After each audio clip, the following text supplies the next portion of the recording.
Ray, talk about just, last week was a tough week. Talk about the resolve that the team had and just sticking together, sticking to the game plan and coming out with the win in this Governor's Cup after a disappointment last week. We kind of been preaching it's been an up and down season throughout the year, but just sticking together, battling through adversity, that's something that we're big on. And we have to be able to come into Monday and just watch the film and understand there was a couple plays last week that could have put us in position to win, but we can't keep dwelling on that. We knew we knew how good Louisville was. We knew what they wanted to do. We knew what they've done all season, but we have to focus on us, and that's what Coach Stoops has always been preaching, man. Focus on what we can control and what we have to do, and keep battling through adversity. And I think that's why we love Coach Stoops. That's why he always believes in us, and we always believe in him. We want to go out there and show that this man has won 4 straight times, now 5, and we're going to battle behind him no matter what. Ray, what have you learned about this rivalry just since you've been in Lexington and now being able to play it? I knew how important it was. I knew that it was a lot of bad blood between Louisville and Kentucky. I knew that this was a game that a lot of people had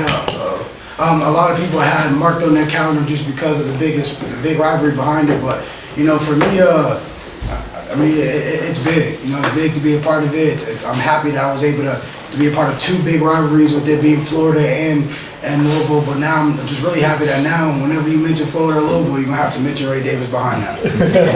Ray, what did you see on that touchdown run that won the game? I saw all 5 of my O-line blocking. I saw Isaiah Cummings wrapping around, and I wouldn't want to go against that man going in the hole. So once I saw that, I was 1-on-1 with a backside linebacker and the safety.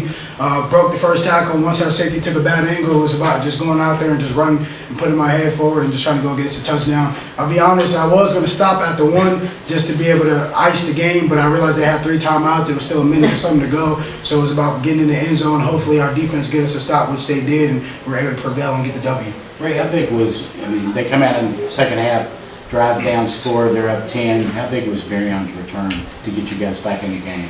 We've been saying it all year, and I'm going to say it again. I don't know why teams keep kicking it to that man. He is dangerous. He's electrifying. He's unstoppable. And throughout the game, not even just a kickoff return, he made some key clutch catches, a fade down the right side. He made a really big catch that put us in field goal range to keep the game intact. So, just for him to be able to go out there and give us those needed points and that needed energy, it's been great, and it's been able to provide us all season just the sparks and things that we need to turn over. And, you got to look out for him next year, too. I think once he gets better and keeps rising and keeps going, he's going to be a heck of a player, and the same thing with all the receivers. Ray, what does it mean that you're here 1 year and you've scored more touchdowns in the season than any player in this program's history? I don't necessarily worry about all the touchdowns. I worry about what I can do for my team. And again, if that's running the ball, catching the ball, that's all that matters. And, my 1 year here, I just want to say thank you to everybody. Thank you to everybody that was a part of this journey, who, like I said, who've been with me through the ups and downs. And I know there were some days where things were rough, and there were some days where things were great. But to be able to, cement my name in history with the best of them, with Benny and C-Rod and Boom, and I just hope down the line, whoever comes next, know how much it is to come into a position playing running back for Kentucky, to know that you got to be the man, you got to be able to step up to the plate, win or lose, and be able to be the same guy each and every day. And it's big, and I'm not a big emotional guy. I'll probably cry when I get in my car, but it's just amazing. It's amazing to be here. It's amazing just to know that people were supporting me no matter what. Ray, has Benny texted you about breaking his record? Nah, Benny has not texted me. That's kind of Slack's fault because we don't got each other's numbers. I'm pretty sure probably on my drive home I'll get a text from Benny. If you look at any of our videos, I said it constantly. I said, I'm coming, Benny, I'm coming. And I don't know if I broke it, but if I did, thank you, Benny.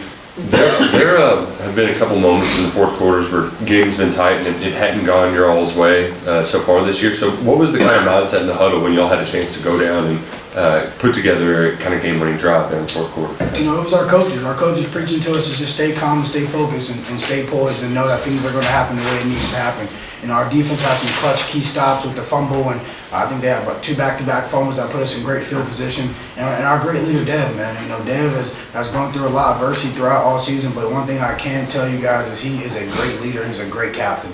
No matter what, he always takes, no matter what things happen or transpire, that man goes to work each and every day and puts his head down, man. I'm proud to be able to be teammates with him. I'm proud for him to be my captain. And he spoke right in that huddle before we went down and scored the game-winning drive, man. Take a big take a deep breath. It's gonna happen. Just trust, do what you gotta do and play your game. And, you know, he said that right to me right before I scored a touchdown. So, you know, I'm just proud to be able to call him my teammate and proud for him to be our leader. Right, throwing the L's down right in Jack Harlow's face was probably one of the coolest moments of the season.